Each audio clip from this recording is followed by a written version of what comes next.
योगीश्वरं शिवं वंदे वंदे योगेश्वरम हरिम। इस वीडियो के माध्यम से अपने चित्त को उस परम तत्व में विलय की ओर अग्रसर करते हुए ध्यान की उस उच्चतम अवस्था को प्राप्त किया जा सकता है। ध्यान जैसे सभी साधनाओं में अत्यंत गहन और उच्च कोटि में आता है।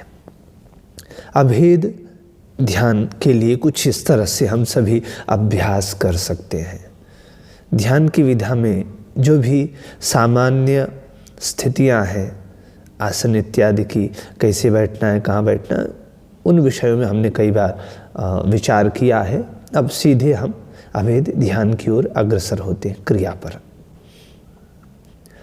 सर्वप्रथम अपने चित्त को अत्यंत शुद्ध स्फटिक के सदृश निर्मल करते हुए आंखें मूंद कर या नासिका के अग्रभाग पर दृष्टि को स्थिर रूप से जमा कर जो योगी साधक है वह चित्त की ओर देखे और उसमें जो कुछ भी वस्तु प्रतीत हो रहा है उसी को कल्पना मात्र जानकर उसका परित्याग कर देवे।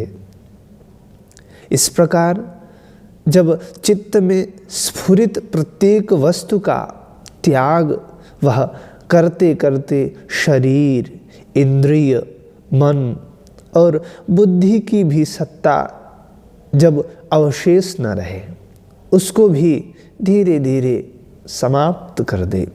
सबका अभाव करते करते कुछ काल में जब सारे दृश्य पदार्थ चित्त वृत्ति से निकल जाते हैं, तब सबके अभाव का निश्चय करने वाली एकमात्र वृत्ति रह जाती है।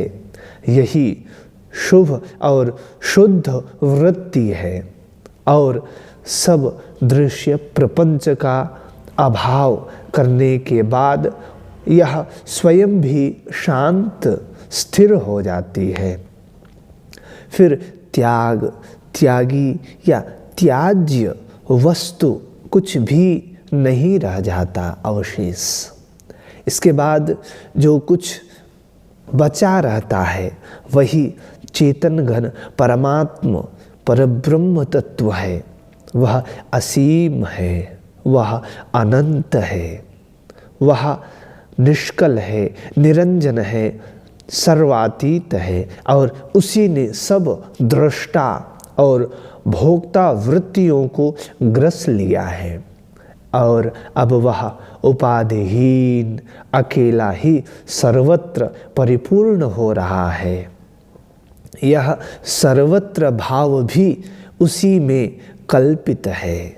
वह तो वही है, उसका न कोई वर्णन कर सकता है और न कोई चिंतन कर सकता है। वह अचिंत्य है, अभेद्य है, अदाह्य है, अशोष्य है।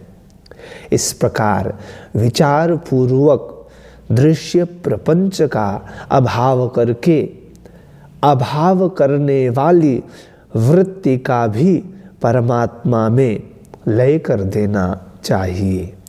इस तरह से हम सभी अभेद ध्यान का अत्यंत सूक्ष्मता के साथ विचारों के उन गहन बिंदुओं को ध्यान में रखते हुए अनंत अभेद ध्यान रूपी सरोवर में संपूर्ण अपने वृत्तियों का परित्याग करते हुए विजातीय पदार्थों का त्यजन करते हुए उस अनंत सरोवर में प्रविष्ट हो सकते हैं।